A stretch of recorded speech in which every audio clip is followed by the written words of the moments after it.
আল্লাহ রাব্বুল আলামিন জানিয়ে দিলেন ومن أعرض عن ذكري فإن له معيشة ضنكا ونحشره يوم القيامة أعمى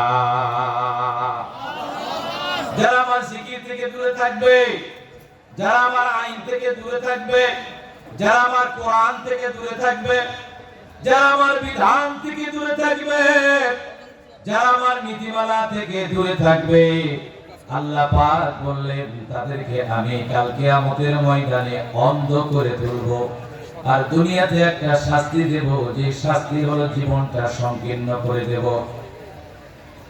ومن أعرض عن ذكري فإن له معيشة ضنكا জীবনে সম্পদ থাকবে, ভোগ করতে পারবে না, অনেক প্রাচুর্য থাকবে কিন্তু শান্তি পাবে না, বহুতলা বিল্ডিং থাকবে, এসির মধ্যে ঘুমাবে কিন্তু শান্তি পাবে না।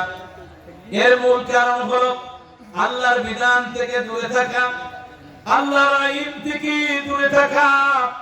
মানুষ এতটাই নির্বোধ, আল্লাহর বিধানকে, আল্লাহর প্রেসক্রিপশনকে মানতে চায় না, কিন্তু যখন অসুস্থ হয়, সামান্য অসুস্থ হওয়ার পরে হাসপাতালে যায়, এই হাসপাতালে যাওয়ার পরে 1000 টাকা টিকিট কেটে ডাক্তার যেগুলি পরামর্শ দেয়, এই পরামর্শগুলি সুস্থ থাকার জন্য সেই পরামর্শগুলি শুনে, কিন্তু আল্লাহ রাব্বুল আলামিন এমন এক প্রেসক্রিপশন দিলেন, এমন এক বিধান দিলেন, এই প্রেসক্রিপশন শুধু দুনিয়াতে শান্তি নয়, এই প্রেসক্রিপশন মানার কারণে আল্লাহ পাক ওই বান্দাকে জান্নাত পর্যন্ত দিয়ে দিবে। কোরআনের মধ্যে আল্লাহ রাব্বুল আলামিন সব কিছু দিয়েছেন। ওয়া নুনাজ্জিলু মিনাল কুরআনি মা হুয়া শিফাউন ওয়া রাহমাতুল লিল মুমিনিন। এই কোরআন আমি নাযিল করেছি শিফা স্বরূপ, রহমত স্বরূপ মুমিনদের জন্য। অথচ কোরআন কোথায় আর আমরা কোথায়? একটু ভেবে চিন্তে দেখুন। কারণ হলো আপনার আমার প্রাণ পাখি কখন জানি উড়ে যাবে। কত মানুষ দুনিয়া থেকে বিদায় নিয়ে চলে যাচ্ছে প্রতিনিয়ত। একটিবার চিন্তা করে দেখুন, আপনার আমার কখন জানি ডাক চলে আসবে। আসবে না? কখন জানি ডাক চলে আসবে আমরা কেউ কিন্তু জানি না। তাহলে আমার ভাইয়েরা, মুসলমানদের বিপর্যয়ের প্রধানতম কারণ হলো আল্লাহর বিধান থেকে বিমুখ। আর মুসলমানরা আমরা এতটাই বোকা, বেঁচে থাকতে ইসলাম পালন করি না, মৃত্যুর পর ইসলাম পালন করি। বেঁচে থাকতে ইসলাম মানি না, কোরআন মানি না, রাসূলের তরিকা মোতাবেক চলি না, কিন্তু মৃত্যুর পরে আমাদেরকে ওই ইসলামী শরিয়া মোতাবেক, ইসলামী আইন মোতাবেক কিন্তু গোসল দেওয়া হয়, জানাজা হয়, দাফন হয়, কবরে প্রশ্ন করা হবে, ইসলামে যা বলা হয়েছে ওইভাবে। বেঁচে থাকতে আমরা ইসলাম পালন করলাম না। যেই ব্যক্তি জীবনে কোনোদিন কোরআন মানল না, কোরআনের ধারেও গেল না, কোরআনের বিরোধিতা করলো, দেখবেন এই ব্যক্তিটাও যখন ইন্তেকাল করে এর চতুর্দিকে তার ভাই বেড়াদার, আত্মীয় স্বজন কিংবা মাদ্রাসার ছাত্ররা এসে কোরআন তেলাওয়াত করে। অথচ বেঁচে থাকতে সে আল্লাহর কোরআনকে মানে নাই, কোরআনের বিরোধিতা করেছে, আলেমের বিরোধিতা করেছে। আল্লাহ রাব্বুল আলামিন জানিয়ে দিলেন, তুমি জীবন দশায় ইসলাম পালন করলে না, আর মৃত্যুর পর ইসলাম পালন করতে এসেছো, আর তোমাকে দিয়ে পালন করানো হচ্ছে। কারণ ইন্তেকালের সঙ্গে সঙ্গে সকল আমলগুলি তার বন্ধ হয়ে যায়। বেঁচে থাকতে আপনি পর্দা করলেন না, অথচ মৃত্যুর পর পর্দা শুরু হয়ে গেল। পর্দা করে গোসল, পর্দা করে কবরে নামানো। অথচ এই মহিলাটি বেঁচে থাকতে পর্দা করে নাই, এমন মহিলা আছে না নাই? জোরে বলেন আছে না নাই? বেঁচে থাকতে পর্দা করে নাই, মৃত্যুর পর মুখ দেখানো বন্ধ। খবরদার, হুজুরের ফতোয়া, পর পুরুষকে দেখানো যাবে না। কিন্তু বেঁচে থাকতে একটা পুরুষও বাদ ছিল না দেখা। কি হবে মৃত্যুর পরে? পর্দা করে। কি হবে মৃত্যুর পরে? ইসলাম পালন করে। কি হবে? দেখা যায় আমাদের সমাজে ইন্তেকালের পরে পুরুষ মানুষের মাথায় টুপি পরিয়ে দেওয়া হয়, অথচ বেঁচে থাকতে টুপি তো পরেই নাই, মসজিদে তো যাই নাই। যারা টুপি পাঞ্জাবি পরেছে এদের বিরোধিতা করেছে। আমার ভাইরা, শুধু তাই নয়, আশ্চর্য হয়ে যাবে।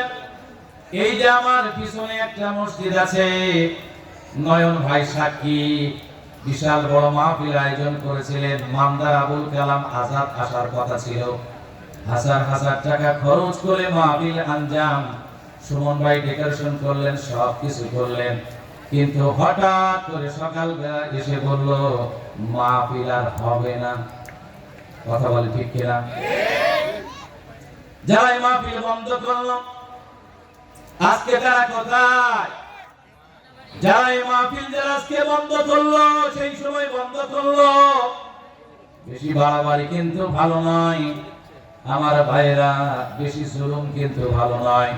আলোচনা করতে গিয়ে আমি বলে থাকি, দাঁত বেশি শক্ত না জিহ্বা বেশি শক্ত?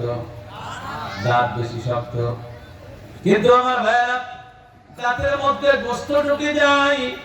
দেখবেন জিহ্বা এত বেশি উপকার করে, ঠেলে ঠেলে এই গোশতগুলি কিন্তু বের করে দেয়। কোথায় কোন জায়গায় গোশত ঢুকলো সেই জায়গায় জিহ্বা পৌঁছে যায়, সেখান থেকে ফুটলিয়ে ফুটলিয়ে গোশত বের করে দেয়। এত উপকার করে জিহ্বায়, পরিশেষে দেখবেন এই দাঁতেই কিন্তু জিহ্বাকে কামড়ে বসিয়ে দেয়। এই সমাজে যাদের উপকার করবে, কিছু মানুষ আছে এমনি করে আপনাকে কামড় বসিয়ে দেবে, কিন্তু তাদের জানা উচিত দাঁত বেশি শক্ত, জিহ্বা নরম। কিন্তু এবার বলেন তো, দাঁতের আগে পতন হয় না জিহ্বার আগে পতন হয়? দাঁতের আগে পতন হয়। যারা জুলুম করে, যারা নির্যাতন করে, যারা মানুষের প্রতি স্টিম রুলার চালায়, আল্লাহ রাব্বুল আলামিন এই জমিন তাদেরকে বরদাস্ত করেন না। সময়ের ব্যবধানে আল্লাহ রাব্বুল আলামিন তাদের পতন ঘটিয়ে দেয়। আমরা দেখেছি আফগানিস্তানে রাশিয়া আমেরিকা থেকে সৈন্য এসেছিল, টিকে থাকতে পারে নাই, আশরাফ ঘানির পতন হয়েছে।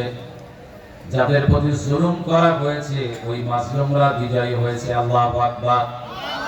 সিরিয়াতে বাশার আল আসাদ একজন জালিম, তার পতন হয়েছে, মাজলুমের বিজয় হয়েছে, মুসলমানদের বিজয় হয়েছে। বাংলার জমিনও দেখেছেন, 1 বছর পূর্বে পার হয়ে গেল, জালিমের পতন হয়েছে, মাজলুমের বিজয় হয়েছে। ওয়া মাকারু ওয়া মাকারাল্লাহ ওয়াল্লাহু খায়রুল মাকিরিন।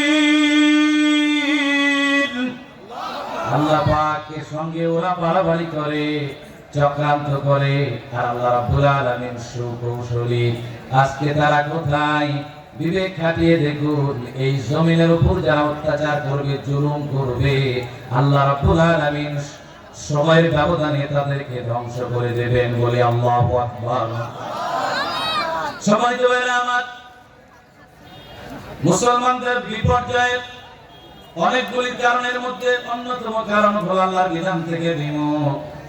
আমরা বেঁচে থাকতে ইসলাম পালন করি না, মৃত্যুর পরে কিন্তু ইসলাম পালন করি, কিন্তু এই ইসলাম দিয়ে আমাদের পরকালে কোনো কাজে লাগবে না।